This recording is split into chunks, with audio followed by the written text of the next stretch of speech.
को मत खाओ? सांप ने हव्वा से पूछा। केवल बीच वाले पेड़ से, हव्वा ने जवाब दिया। अगर हम इससे फल खाएं तो हम मर जाएंगे। तुम नहीं मरोगे, सांप ने कहा।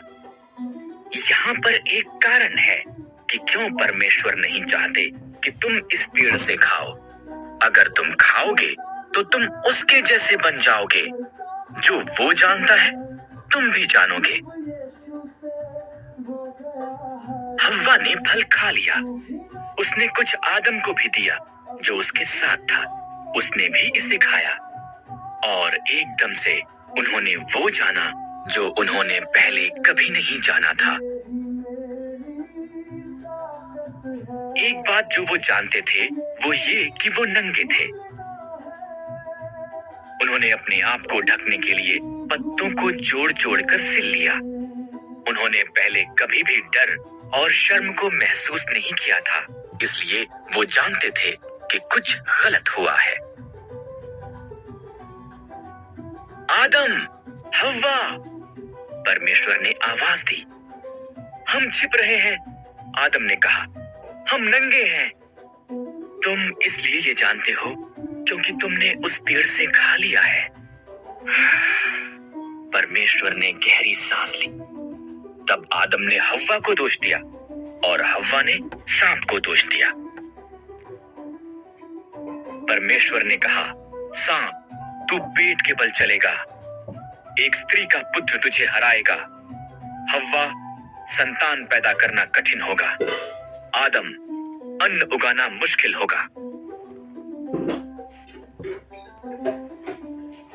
तब परमेश्वर ने आदम और हव्वा के लिए कपड़े बनाए और उन्हें बाग से बाहर भेज दिया। उसने एक ज्वालामय तलवार के साथ एक स्वर्गदूत को वहां पर रखा ताकि वो वापस न आ सके। थे जो परमेश्वर ने उनके लिए बनाया था, पर शैतान एक धूर्त सांप की तरह आया और आदम और हव्वा की परीक्षा ली। क्या परमेश्वर ने तुमको सही में कहा, इन पेड़ों के फलों को मत खाओ? सांप ने हव्वा से पूछा। केवल बीच वाले पेड़ से, हव्वा ने जवाब दिया। अगर हम इससे फल खाएं तो हम मर जाएंगे। तुम नहीं मरोगे, सांप ने कहा। यहाँ पर एक कारण है कि क्यों परमेश्वर नहीं चाहते कि तुम इस पेड़ से खाओ। अगर तुम खाओगे तो तुम उसके जैसे बन जाओगे। जो वो जानता है तुम भी जानोगे। हव्वा ने फल खा लिया। उसने कुछ आदम को भी दिया जो उसके साथ था। उसने भी इसे खाया और एकदम से उन्होंने वो जाना जो उन्होंने पहले कभी नहीं जाना था। एक बात जो वो जानते थे वो ये कि वो नंगे थे। उन्होंने अपने आप को ढकने के लिए पत्तों को जोड़-जोड़ कर सिल लिया। उन्होंने पहले कभी भी डर और शर्म को महसूस नहीं किया था, इसलिए वो जानते थे कि कुछ गलत हुआ है। आदम, हव्वा, परमेश्वर ने आवाज दी। हम छिप रहे हैं, आदम ने कहा। हम नंगे हैं। तुम इसलिए ये जानते हो क्योंकि तुमने उस पेड़ से खा लिया है। परमेश्वर ने गहरी सांस ली। तब आदम ने हव्वा को दोष दिया और हव्वा ने सांप को दोष दिया। परमेश्वर ने कहा, सांप, तू पेट के बल चलेगा। एक स्त्री का पुत्र तुझे हराएगा। हव्वा, संतान पैदा करना कठिन होगा। आदम, अन्न उगाना मुश्किल होगा। तब परमेश्वर ने आदम और हव्वा के लिए कपड़े बनाए और उन्हें बाग से बाहर भेज दिया। उसने एक ज्वालामय तलवार के साथ एक स्वर्गदूत को वहां पर रखा ताकि वो वापस ना आ सके। कहते थे जो परमेश्वर ने उनके लिए बनाया था, पर शैतान एक धूर्त सांप की तरह आया और आदम और हव्वा की परीक्षा ली। क्या परमेश्वर ने तुमको सही में कहा इन पेड़ों के फलों को मत खाओ? सांप ने हव्वा से पूछा। केवल बीज वाले पेड़ से, हव्वा ने जवाब दिया।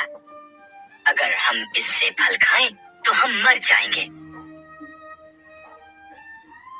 तुम नहीं मरोगे, सांप ने कहा। यहाँ पर एक कारण है कि क्यों परमेश्वर नहीं चाहते कि तुम इस पेड़ से खाओ। अगर तुम खाओगे तो तुम उसके जैसे बन जाओगे। जो वो जानता है तुम भी जानोगे। हव्वा ने फल खा लिया। उसने कुछ आदम को भी दिया जो उसके साथ था।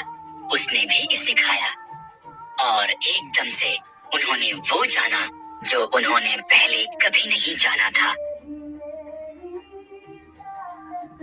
एक बात जो वो जानते थे वो ये कि वो नंगे थे।